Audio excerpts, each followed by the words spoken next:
Kehadiran Simokos yang bisa dibawa kemana-mana di tengah pelaksanaan program TMMD ke-110 Kodim 0813 Bojonegoro ternyata disambut dengan semangat dan antusias anak-anak Dusun Ngerambah, Desa Ngerancang, Kecamatan Tambak Rejo, Kabupaten Bojonegoro. Dalam program TMMD ke-110 Kodim 0813 Bojonegoro, Simokos hadir di tengah anak-anak Dusun Ngerambah, Desa Ngerancang, Kecamatan Tambak Rejo, Kabupaten Bojonegoro. Kehadiran Simokos sebagai wahana belajar untuk anak-anak ternyata disambut dengan semangat dan antusias oleh anak-anak di dusun tersebut.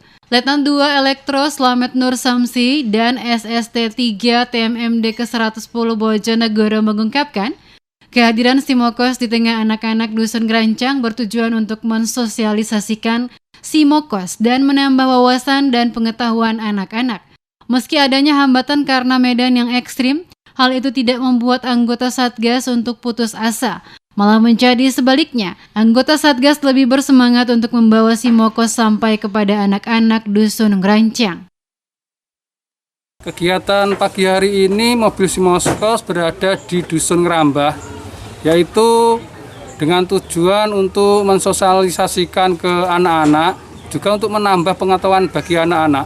Menuju ke desa ini sangat berat, tapi kita tidak putus asa, yaitu dengan melewati medan yang di alas itu banyak rintangan, tanahnya yang nggak rata, becek, penuh rintangan lah, tapi kita tetap semangat.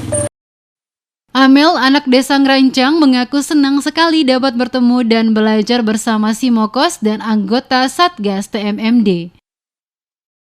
Senang banget bisa ketemu sama Pak TNI.